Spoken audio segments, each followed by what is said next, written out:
Bonjour et bienvenue dans la première vidéo de l'année, qui concerne le rapport des sociétés à leur passé.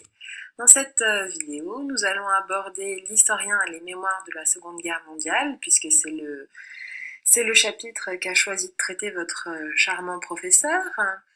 Donc, je vous rappelle, la Seconde Guerre mondiale se déroule de 1939 à 1945, et entre 1940 et 1945, vu les événements en France et notamment l'invasion allemande sur les territoires français, puis la création du gouvernement de Vichy, il y a eu différentes visions qui se sont détachées de ce moment, différentes mémoires concernant le conflit.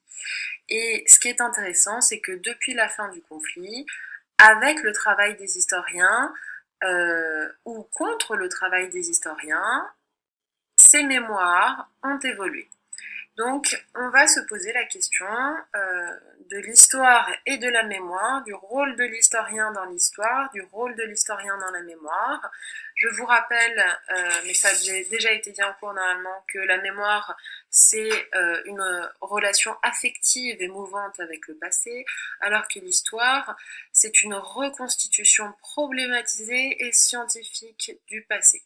Donc ce qui est intéressant, c'est que ici, sur notre période, il y a une date de rupture déjà dans le lien entre historien et mémoire, c'est qu'à partir des années 1980, les historiens ne considèrent plus seulement la mémoire comme une source pour leur travail, pour découvrir ce qu'il s'est passé dans l'histoire, mais ici, les mémoires peuvent être un objet d'étude.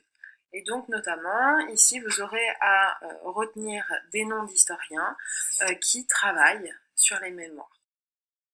Donc, dans un premier temps, nous allons voir qu'il y a des temporalités de la mémoire officielle de la Seconde Guerre mondiale.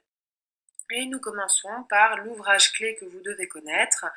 Ici, c'est Le syndrome de Vichy, écrit par Henri Rousseau et publié en 1987. Donc, pour résumer, c'est une périodisation de l'histoire des mémoires de la Seconde Guerre mondiale. Et la particularité, c'est que Henri Rousseau emprunte des catégories de la psychanalyse pour analyser l'histoire des mémoires. Donc, il distingue 4 phases. La première phase de 1944 à 1954 correspondrait pour lui à celle du deuil. 55 à 71, le refoulement, c'est-à-dire l'imposition de la mémoire gaulliste. 71-74, la phase dite du miroir brisé et de la fin du mythe gaulliste. Et à partir de 1974, selon Henri Rousseau, on aurait la phase obsessionnelle avec le réveil des mémoires juives. Et c'est un ouvrage qui est très engagé, puisque Henri Rousseau, dans la deuxième partie du syndrome de Vichy, va attaquer des pratiques d'historiens comme Robert Harron, dont il critique les pudeurs historiennes, et à l'inverse, il va encenser Robert Paxton, qui a écrit La France de Vichy, et qui a été publié en 1973. On y reviendra un petit peu plus tard dans cette vidéo. Donc, pour reprendre les 4 phases d'Henri Rousseau, on pourrait commencer déjà par juste après guerre, nous avons ce qu'on appelle la bataille des mémoires. C'est-à-dire que chaque camp veille à entretenir une mémoire de la guerre, et notamment on va avoir une division entre les gaullistes qui exaltent Charles de Gaulle, leur chef charismatique de la France libre, et les communistes qui, eux, mettent en avant le lourd tribut payé par le parti des 75 000 fusillés. Donc ici, on est sur des mémoires combattantes qui montrent une France qui a gagné la guerre.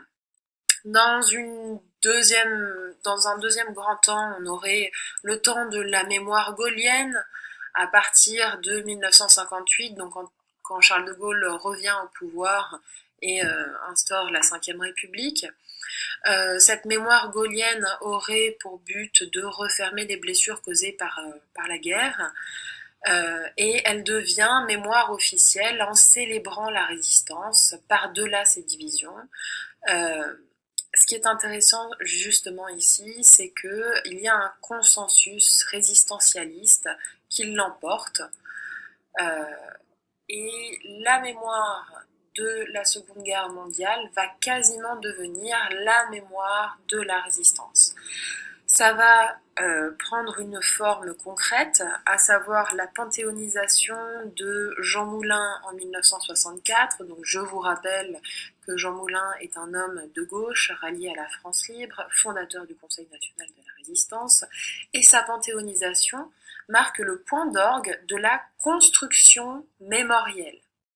Donc ici, vous voyez que l'histoire et la mémoire se construisent. On passe dans une troisième phase avec plusieurs éléments. D'abord la mort du général de Gaulle en 1970, puis le déclin du Parti communiste, mais également grâce au renouvellement générationnel qui met fin à l'amnésie des autres mémoires. Et donc on va avoir de plus en plus de sorties artistiques concernant d'autres types de mémoires. Donc par exemple on a le Chagrin et la pitié de Marcel Ophuls. Donc c'est un film sorti en 1971 qui est constitué de témoignages et d'actualités françaises et allemandes. Et ce film nous montre que le choix entre résistance et collaboration n'était pas évident. C'est un film qui fait débat et d'ailleurs jusqu'en 1981 on refuse de le diffuser. Autre exemple, donc du coup on en a déjà parlé, La France de Vichy de Robert Paxton, donc qui sort en 1973 et qui ouvre une période de démythification. En fait, Paxton nous montre dans son ouvrage que l'initiative de la collaboration revient au régime de Vichy et donc que Vichy n'était pas le protecteur de la France, le bouclier comme le voulait l'histoire à ce moment-là, mais avait collaboré de manière active et en avait surtout l'initiative. On a également, dans la même veine, des films très populaires comme Papy fait de la résistance de Jean-Marie Poiré, qui est sorti en 1983. Donc ce qui est assez intéressant dans ce film, c'est qu'on a une confrontation entre des résistants et des collaborateurs au sein d'une histoire de famille, et à la fin du film, on a une mise en abîme, c'est-à-dire qu'on voit donc, dans le film un débat télévisé contemporain qui met en scène des représentants résistants et collaborateurs qui s'écharpent sur le plateau de manière assez vive, et donc ça nous montre quand même que les mémoires ne sont pas consensuelles et qu'il reste de grands débats de société au sein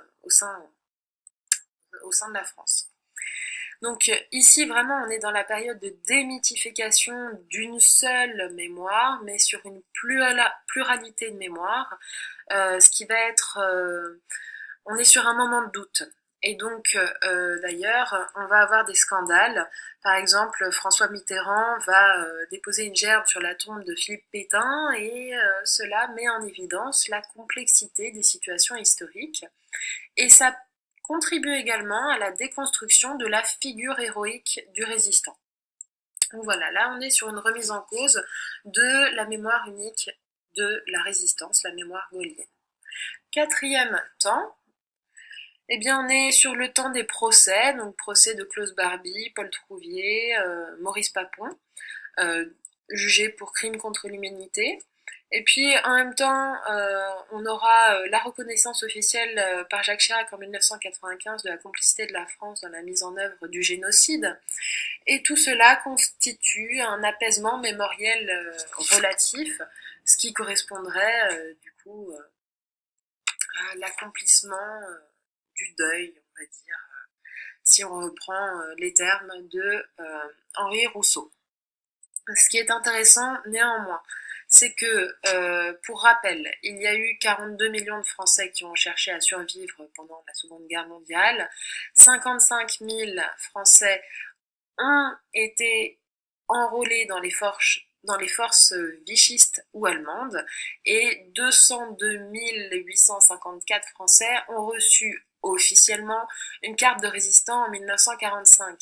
C'est-à-dire qu'on est encore sur des parties très minoritaires de la population, mais les mémoires qui sont derrière ces infimes parties de la population tendent à de grands débats dans la société et donc vont faire beaucoup parler d'elles par la suite.